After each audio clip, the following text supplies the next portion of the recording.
the country by destroying state institutions and diverting money from human development. And I know that you came back, one of the most remarkable comebacks. You came as a prime minister to combat corruption, so we admire you for that too. So again, Prime Minister, I welcome you again to Pakistan, and I just want to say how honored we feel. Mr. Prime Minister, members of the press, ladies and gentlemen, I am so very glad to renew our friendship, which is a very long friendship, and to come back to Pakistan to join in the celebration of your National Day. We have been very well received by the Prime Minister as well as the government of Pakistan, and we have had bilateral discussions on very substantial issues affecting Pakistan and Malaysia, and also the rest of the world, in particular the Muslim world. We have identified many areas where we can enhance our relationship with Pakistan to the betterment of both our countries. No doubt that if we increase our trade with each other, we will have benefited much in growing our economies. Today, everyone is focused on growing the economy. It is necessary that we have some wealth of our own in order to be able to function well as nations and also as players in the international forum. We believe that trade between us will increase because we now have outlined the measures that we should take in order to improve our trade. We need to identify what you can sell to us and what we can sell to you. We need to know the laws and rules and practices in our two countries so that we are familiar with them, and where possible we should commonize the laws so that our traders and your traders would find it comfortable to do business between our two countries.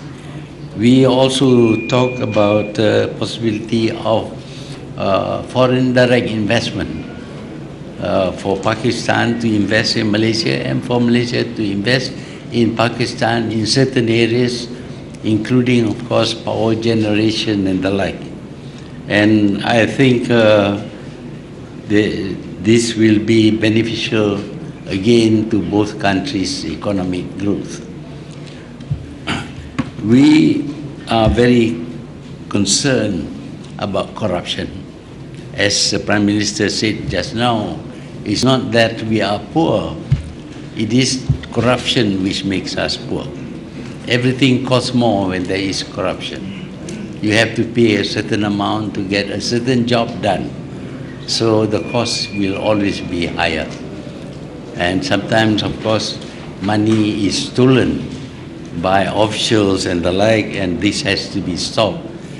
When we came back, it is with the idea of combating corruption in Malaysia, which was rampant during the last regime.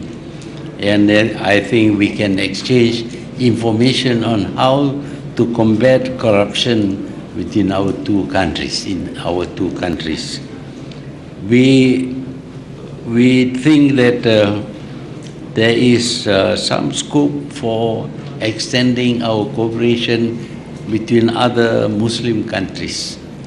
We noted that today there is not a single Muslim country which is considered as developed.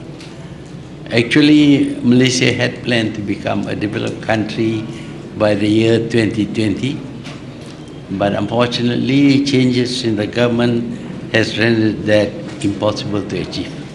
But we still have this target to become a developed country by the year 2025. But we hope that it is not confined only to Malaysia.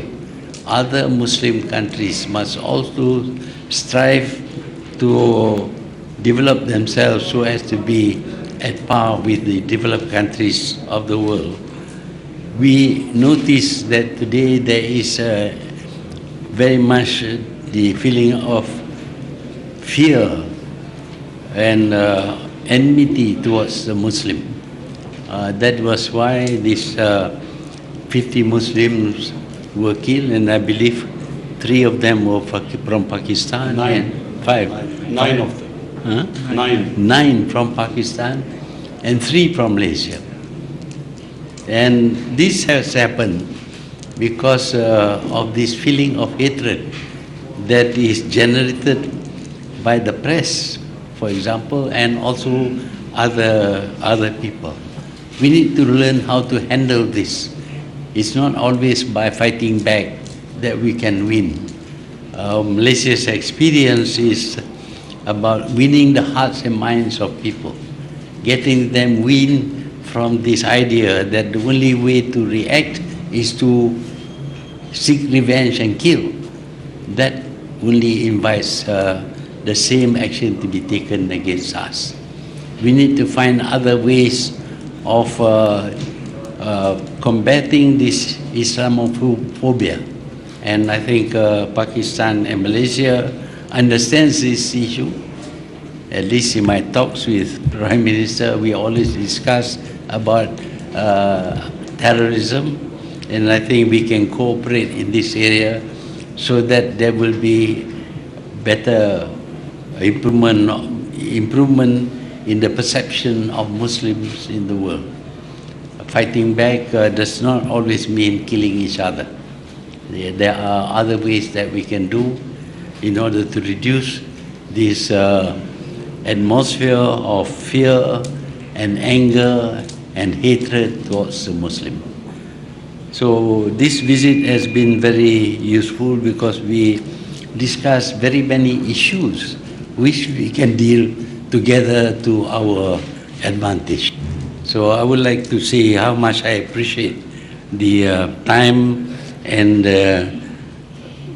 opportunities offered during this visit of mine, which is only for 2 nights, but which will enable us to understand each other much better and to understand the way we do business so that we can improve our economy through better trade and better investment between our 2 countries. I thank you. Thank you very much, Excellency. I just have a few questions. The lady here from Malaysia. If you could identify yourself, your organization, and your address. Assalamualaikum, Mr. Prime Minister. I'm from RTM, Malaysia's national TV station. During your last visit to Malaysia in November, you have stated that you really adores the leadership of our Prime Minister and it inspires you in order for you to reform your country. So I would like to know what Malaysia can do. Thank you. What Malaysia can do and what role does Malaysia play to fulfill your aspiration in reforming Pakistan? Thank you. Look, in the Muslim world, only there are 2 people who stand out, 2 leaders who stand out, who actually transform the societies. The one we all in the entire Muslim world we recognize is the Prime Minister, and we watched as Malaysia was transformed, and we watched how it became. How the standard of living per capita income, how it went up. And of course, Pakistani labor started going to Malaysia. So there were jobs created so that labor from Pakistan was going to Malaysia. The other country where there was a dramatic change was Turkey. During then Prime Minister Erdogan, we saw the change in Turkey, and we saw the per capita incomes going up and the GDP going up. So for us, these are the 2 examples where through statesmanship, change took place in their societies. And so therefore, I've been, this morning, having chat with your Prime Minister and discussing how, in different situations, how did they react.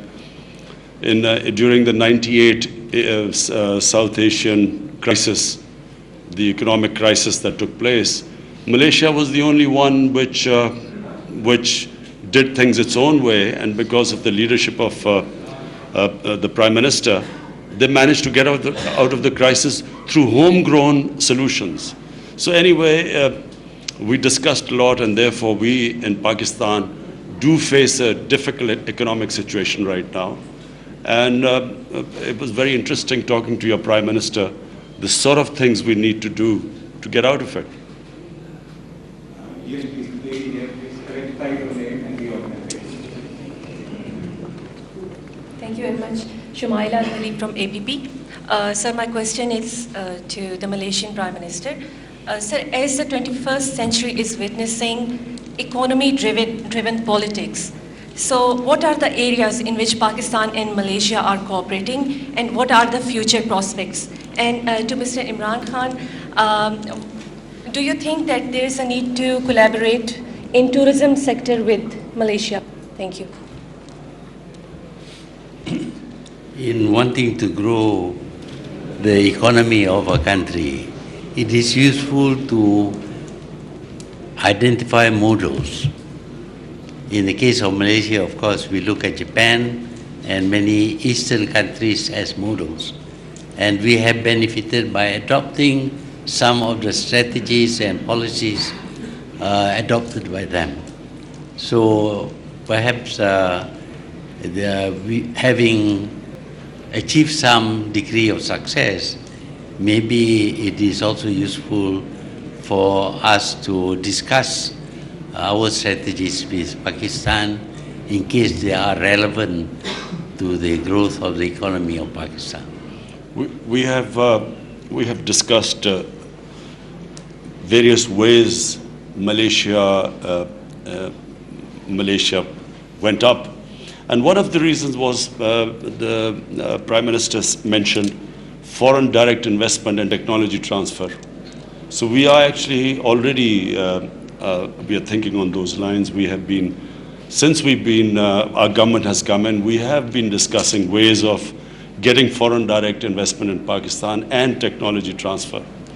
The one area where we think we can get very quick returns is learning from Malaysia's experience in tourism, because Malaysia, from what we were told, generates almost $22 billion from tourism, and Pakistan, with vast resources, generates nothing from tourism. So we have already discussed how we can seek help from Malaysia about tourism, how to develop our tourism industry. Thank you very much, Excellency. We come to the end of the press conference. Thank you very much, ladies and gentlemen of the press. Thank you, sir.